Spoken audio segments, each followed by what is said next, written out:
السلام عليكم. النهاردة ان شاء الله هنعمل عصير برتقال بالجزر، وكمان هنشوف لو حبينا نخزن كام كيس كده. هنخزنه ازاي بحيث ان هو لو قعد معانا فترة طعمه ما يغيرش. تعالوا بقى نسمي الله ونشوف هنعمل ايه. معايا هنا برتقانة اي نوع تحبيه، ومعايا جزراية صغيرة. لكل برتقانية واحدة بتاخد جزراية صغيرة. انا بقول الكميه اللي انا هستخدمها، لكن براحتك خالص. لو عايزه تكتري في البرتقال او الجزر براحتك خالص. طبعا علشان انا مش عايزه اسلق الجزر، بجيب بقى القشاره. بقشر كده الجزر كاني بقشر بطاطس بالظبط، علشان احافظ على سلاح الخلاط او الكبه. طبعا عارفين لو انا حطيت الجزر كده حتى لو قطعته حتت صغيره مش هيتفرم معايا بسهوله، وكمان ممكن يكسر سلاح الخلاط او الكبه. بتقشر معايا كده بمنتهى السهوله. واجي للبرتقانه هقطعها كده 4 تربع،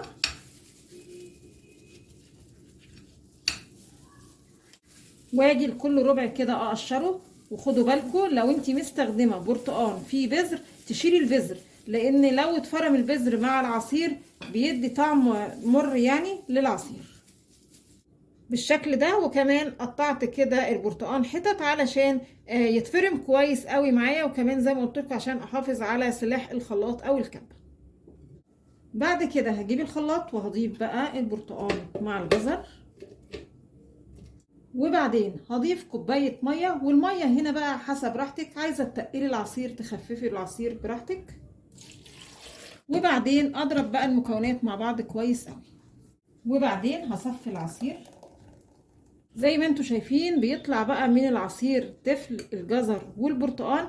علشان كده ما بحطش السكر وانا بفرم البرتقال مع الجزر، عشان ما بقاش بهدر في السكر، لان كده كده التفل ده بيترمي. نحلي بقى العصير بالسكر، وبقى معانا احلى عصير برتقال بالجزر. بصوا قوامه اهو.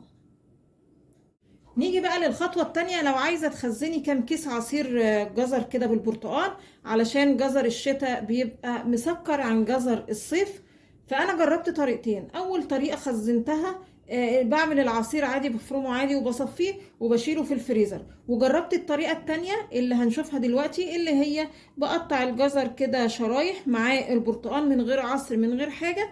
لقيت هي دي أحسن طريقة، لأني لما بشيل الجزر جاهز كده معصور بعد فترة طعمه بيغير، لكن الطريقة دي بعد فترة لا ما بيغيرش طعمه ولا اي حاجة، ويبقى سهل جدا. هتاخديه بس هتفرميه في الخلاط والدنيا سهلة ان شاء الله. وطبعا اهم حاجة زي ما اكدت عليكم، لو البرتقال فيه بذر تشيليه، لانه بيمرر العصير.